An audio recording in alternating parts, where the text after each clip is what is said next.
Hey folks, this is Riker with a beginner's guide to King Arthur Legends Rise. This is a turn-based squad RPG where you collect heroes from Arthurian legends like King Arthur himself, Merlin, Morgan, and it's available on PC and mobile with full crossplay and cross-progression, and we're going to thank Netmarble for sponsoring this video. Now, at its core, King Arthur Legends Rise is a game in which you're going to progress through a campaign, then there's other dungeons that you can do. You're going to be farming loot, you're going to be leveling up your heroes, you're going to be collecting a squad of Arthurian legends, and you're going to build up team compositions with them to tackle different threats. And in this video, we're going to go through the systems and the gameplay and some tips. Now, as a beginner, your first focus is going to be progressing through the story, because going through the story chapters is going to unlock more and more stuff in your town.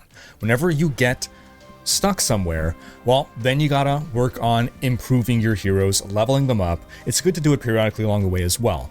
But the game also gives you some direction on what to do, where to go, and is going to give you rewards for doing so. Things like the Knight's Pass. You get rewards for basically just playing the game, but again, if you want to go out of your way sometimes to claim some of these, it could be worth it as well.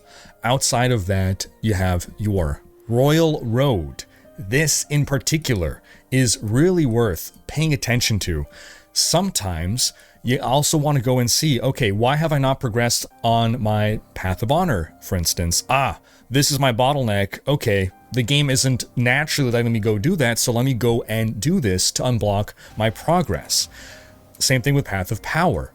All of these rewards really add up and help you play the game more, help you get stronger, help you progress. Oh, by the way, the story mode, you got 10 chapters to go through, and it's like a full-on campaign. You got voice acting, there's a story, there's a narrative, there's cutscenes. After you beat it on normal difficulty, you can then beat it again on hard, and then again on hell. And you ideally want a 3-star every story mission in order to unlock the maximum possible reward. Now, while playing through the story mode, you actually can control your character here with, you basically have a thumbstick. You click and drag on the screen and you're going to move your character in that direction. This is where you're going to progress through the outer world, where you're going to find NPCs to interact with. Sometimes there's other things that you have to do, like activate a catapult. I'm not going to get into spoilers here, but you're going to be in this outer world until you reach a point where you engage in a combat. Then we get into combat mode. We got our lineup already set here. Hit start battle. It's telling you how much it's going to cost you in stamina if you succeed. You get some pre-fight information if you want to analyze your enemies ahead of time. We're fighting Merlin now, so we'll talk through this fight a little bit. So first off, you can set the combat speed ×1, ×2, or ×3. You can set it to auto battle as well if you want to. Now, auto battle is good if you're not really pushing against a difficult composition, but if you're up against a tough fight, it's always better to take control of things manually. But let's say you're just refarming a level that you've already done, you can set it to auto battle, it's no big deal. Now, there's a few things happening on screen here. You can see the order of combat on the left over here. This is the initiative order, and this could change. We have above our heads these golden bars, and these dictate what the order of initiative is. Some effects and attacks might lower this bar, which is then going to affect the order of initiative. So, for instance, you might have an attack that's going to nerf an enemy. And so let's say you know that an enemy is going to be up next, you might want to target them to lower their initiative order. The other thing you'll note is this resource down here. This is called Vigor. You can have a maximum of 5 Vigor, and your attacks here across every hero, this attack costs 3 Vigor, this costs 2 Vigor, and this one generates 1 Vigor. You also automatically generate 1 Vigor whenever you pass to a new hero. So Vigor management, and this is across your entire team, your Vigor is shared. It's not individual per hero. So you gotta think, okay, I'm on Morgan now. If I consume 3, then when it passes to my next person, I'm going to generate 1 back up to 3. If I then use another 3 attack, then when it passes to my next person, well, I'm only going to have 1 Vigor. When I get to that person, do I want to have only 1 Vigor, or do I want 2? Do I want 3? That could affect what powers you're going to use in combat in what order. So in this case, I'm fighting Merlin and some little imp. If you want, you can click on this to see more details. We can see that Merlin has damage immunity, so probably don't want to target that just yet. Red Nose Faye is going to be supporting our Merlin here. You can click skill info to see even more. So what we're going to want to do is try to take out his little helper imp first. We're going to deploy our Morgan to do that. Nearly took him out. And we're going to finish him off with K. K does multiple attacks. K is really good at taking down barriers, for instance. But maybe we'll get to demonstrate that in a bit. All right, now his invulnerability is down, so we can go ham on him. I only have 2 vigor now. I did want to unload with that try attack, but this will have to do, I guess. In fact, you know what? No, I'm going to build up vigor with my 1 attack, because I'm going to want to save up my vigor now. I'm actually going to use my taunt, so this is going to force Merlin to attack my tank character. We're going to target him there. And now with Morgan, we're going to unload with some recovery disruption. I don't know whether Merlin has any heals, but he won't be able to heal if this effect applies. Kay's going to go in with a regular generator attack. And now we can do this big attack from this guy. Boom, that's a lot of damage. We crit. Now Merlin's rebuttal here, he's summoned a wolf, but we're going to want to focus down Merlin first. So not going to spread out our damage. We're going to focus down Merlin. Now here's a tip in combat as well. Action economy is very important. Action economy meaning if you have 4 people on your team, you get 4 actions. The enemy has 4 people, they have 4 actions. If you can reduce the number of enemies that you're fighting, that is an enormous advantage. If you get more actions in combat, that's how you win. You can do that by either eliminating enemies altogether. I didn't realize he got his damage immunity back on him. That's going to be 3 turns damage immunity. Okay, so we'll have to, because he's a sneaky beak, we're going to have to see what we can do about that. Alrighty, well, we're going to have to go for the wolf after all. But again, action economy, either eliminate an enemy altogether, or if you can like put them to sleep, or otherwise temporarily take them out of the fight. Whatever you can do to get the action economy on your side is really powerful. He's got 2 turns left. My Morgan's taken a lot of damage there. Oof. All right, well, we're going to take out the wolf. Oh, close, but no cigar. Okay, we're going to generate with Morgan here. Wolf will be down, and now we can finally take out Merlin. Come on, almost. I could go for the taunt, or I can go in for the kill. I'm concerned he's going to summon another wolf again, but I look at my initiative order and I see, after I act, Merlin is going to act. So you know what? I'm actually just going to stop him from killing. Yeah, I don't think I can take him down. So I'm concerned about him taking out Morgan. So we're going to go with the taunt. And that strategy did pay off. We're now going to be able to take him out. Nice and easy right here. And Morgan, some mage on mage combat. I love the whole Arcthorin mythos. Since my childhood, I've always loved Arcthorin legends, so the game being seeped in it, getting to rediscover all of these legends is just great. Now, in your town, there's a few different systems to interact with here, and we'll talk through them and how to get the most out of them. Now, the night training camp right over here, this is something that you'll want to get done. You're going to unlock rewards as you complete the phases, but it's also teaching you the game. You got your basic training, and then you got your intermediate training, and I believe it's the last fight of intermediate training that was quite a doozy. It took me a lot of tries before I was able to tackle this. I had to find the right composition, and this was the composition that I used right here. These 4 heroes, you have access to all of these, by the way, in these trials. With this composition, you can get it done. Now, the restricted area over here is going to be an important place to go to level up your heroes. If you look at the Plains of the Beast, for instance, this over here is going to get you these resources, these mana orbs, and you need these to level up your heroes, to advance them rather, to a higher star ranking. And it's important to note that you can feel free to challenge yourself, take on higher levels, because if you fail, it costs you nothing but your time. It's not going to consume any stamina unless you succeed. So speaking of empowering our heroes here, I saved one right now. We're going to go to our Hector, who is maxed out. He's level 20 out of 20.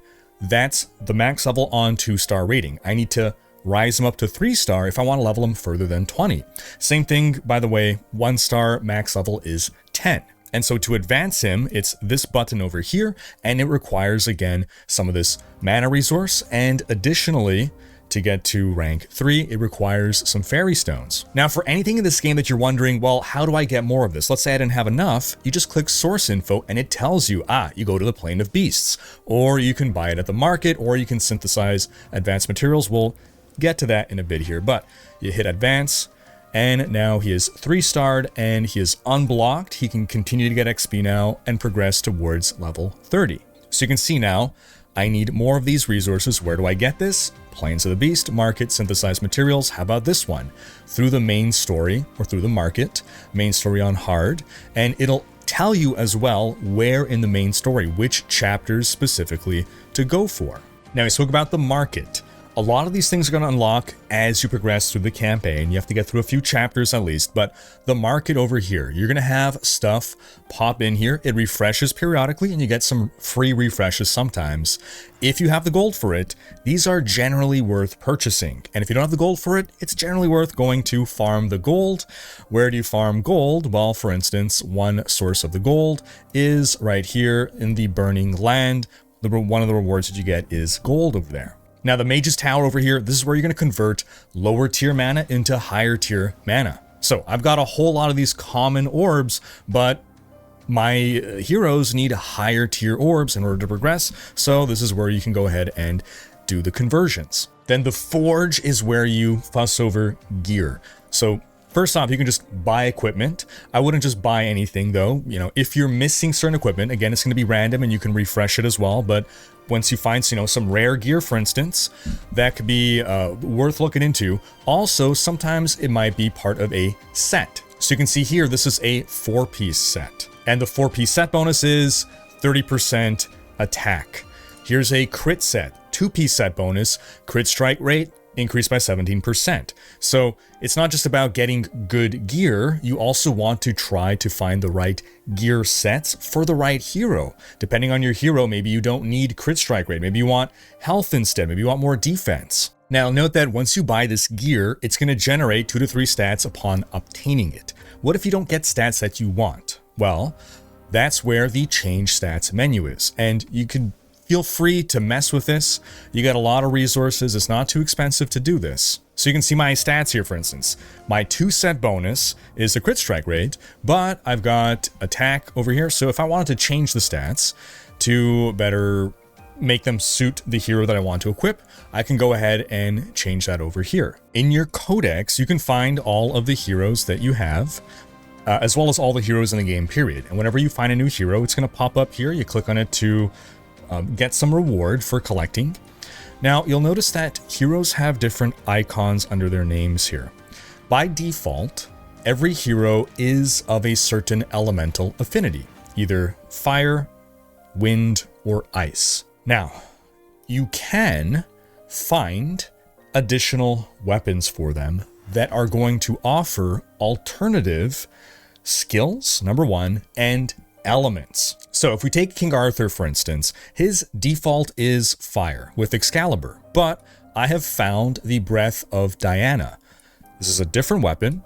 It is the wind element, and it's also going to, as you can see, it changes what skills he has available to him. Every character has 3 weapons. They have their one default one, and then they have their other ones that you can find over time. Now, why do you care about the elemental affinities of these weapons? Because of this system right here. It's sort of a rock, paper, scissors, where fire is strong against wind, wind is weak against fire. Wind is strong against ice. Ice is strong against fire. Now, in practice, I don't think this is the most important thing when you're working on a team composition, but it could make a difference between winning or losing, especially if you see the team is stacked with, let's say, ice, and you have the option to swap your current lineup of heroes to wind. Why not do it? It's going to give you that extra edge. Now, there's 4 rarities of heroes. There's common, uncommon, rare, and legendary. And while it might be easy to think, well, legendary are the best and common are the worst, every category of hero does have a role in the game. And the higher rarity the hero is, the more expensive it is to level them up and empower them. So my composition, for instance, I'm not using only my highest heroes. I'm using some uncommon heroes. In fact, I have 2 of them. I have Hector and Gwyn in my main composition when I could be using all legendaries and all rares. I'm taking Morgan. I'm not going with Tristan. I'm taking Kay. I'm not taking my other rares. And this is allowing me to make more efficient use of my resources. Morgan is my number 1 investment. K is my number 2, and then these uncommons, they're still really strong in their own way, and they come together to make a good composition of heroes. And I think that's what's really something to think about, is what kind of heroes are these? What do they do? Are they single target? Do they do area of effect attacks? Are they healers? Are they tanks? You want to have a composition that makes sense. And again, you can play around and you can test and see, because again, it costs you nothing if ever you lose a match. Stamina over here. Stamina is what you use. That's your main resource for playing the game. So whether you're doing your dungeon runs or whether you're doing the campaign playthroughs, every successful mission is going to cost you some stamina, but a failed mission costs you nothing. Now, every rarity of hero has 3 powers, but legendary heroes have more passives. So you can see Morgan has 1, 2, 3 different passive abilities, whereas if we go down and look at Ted, he only has the 1. Now, another thing to consider when coming up with a team composition is this over here. This is a linked skill. So some skills are going to be synergy attacks, where if you have any of these people in your team composition, when you attack with a linked skill, your buddy's going to come in and join in on the attack. Not everyone is part of one of these lineups, but it's a nice thing to build around if you have the ability to. Now, another thing you're noticing are these icons up here. Rain. There are weather effects in the midst of combat. It could be sunny, it could be rainy, it could be night, and some characters will be better or worse under different conditions. Some characters also have leader effects. Not all of them, however, and leader effects are the effect that will apply when you put such a hero in your number 1 slot. Be sure that you have put your leader hero in this number 1 position here with the leader slot. Just by selecting this, you're going to see which of the hero characters that you have, which of these actually have leadership abilities, and you can see and decide which you want to go with. In fact, you might also want to swap up your team composition depending on what the fight is. Maybe you're getting really stuck in a certain campaign mission because of a particularly tricky enemy composition. Well, just put a team together specifically to tackle that composition if it's really blocking you. That's gonna wrap up this beginner's guide, folks. Hope you found it helpful. This is my new favorite squad-based RPG. Thanks for watching, and if you want to become an Arcthorin legend yourself, go back in time to old Camelot. Click my link in the description, download King Arthur Legends Rise today on PC and mobile, and follow @PlayKingArthur on all socials to stay up to date on the game.